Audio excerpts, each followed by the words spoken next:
পাখির কলকাকলিতে ভোরের কুয়াশায় শীতের সকালে শুভেচ্ছা জানিয়ে আজকের ভিডিও। গুড মর্নিং, কেমন আছেন সবাই?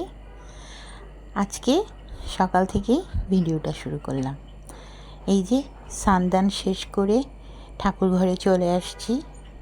হ্যাঁ, আজকে সোমবার তো, তাই ভোরবেলায় মেয়েকে কলেজে পাঠিয়ে দিয়েই বাস হালকা একটু গরম জল করে স্নান করে পুজোর ঘরে চলে আসলাম। আর সোমবারের পুজোর আয়োজন অনেকটা সময় লেগে যায়, সেই জন্য সকাল সকালই চলে আসছি ঠাকুর পুজো করতে।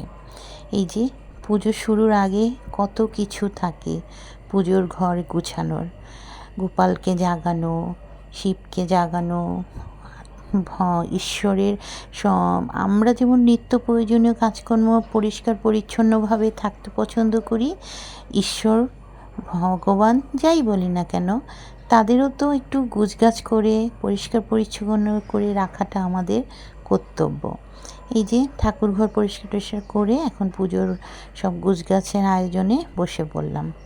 আমার ফুল দেখলে না কি যে ভালো লাগে, মনে হয় অনেক ফুল যেদিন পাই সেদিন আমি একদম সুন্দর করে মনের মতো করে আমার সিংহাসন, আমার মন্দির আমি সাজিয়ে নেই।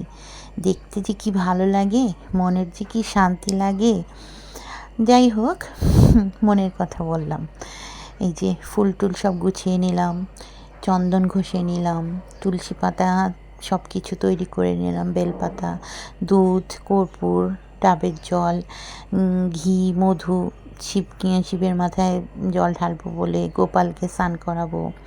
তারপরে এদিকে পুজোর থালি, ধূপ, প্রদীপ, শঙ্খ সব কিছুই সাজিয়ে গুছিয়ে হাতের কাছে গুছিয়ে নিলাম। একটু গুছিয়ে কাজ করলে না, সব কিছু পরিপাটি করলে না দেখতেও সুন্দর লাগে আর মনে একটা শান্তি বিরাজ করে।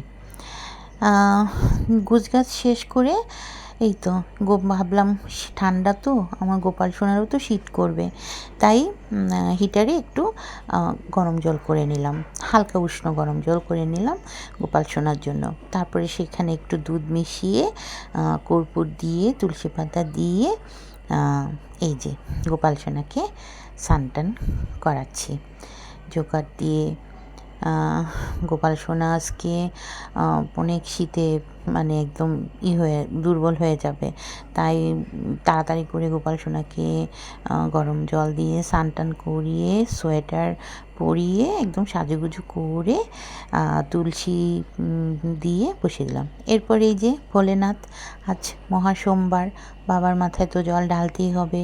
বাবার মন্ত্র পড়ে বাবার মাথায় দুধ, জল, ফুল, বেলপাতা, কর্পূর মানে ইত্যাদি যা কিছু আছে সব দিয়ে বাবাকে জল ঢেলে বাবাকে প্রার্থনা করলাম।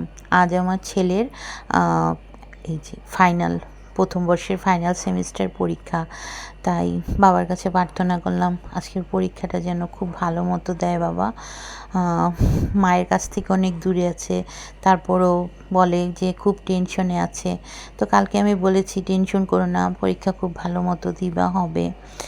এই যে তারপরে যে পুজো শুরু করে দিলাম, পুজোর সব গুছগাছ শেষ করে চলে আসলাম রান্নাঘরে। এর মধ্যে আমার হেল্পিং হ্যান্ড কমলাদি চলে আসছে, সে আমাকে সব তৈরি করে দিল। আজকে নিরামিষে রান্না করেছি, বেগুন ভাজা, আর এই যে দেখছেন না লাউয়ের খোসা কুচি কুচি করে ভেজে ফুলকপি, আলু, গাজর দিয়ে একটা ভাজি করেছি, আর হচ্ছে মুগ ডালে ছিটিয়ে লাউ ঘন্ট করেছি। সব শেষে দুধ জাল দিলাম। ভালো থাকবেন।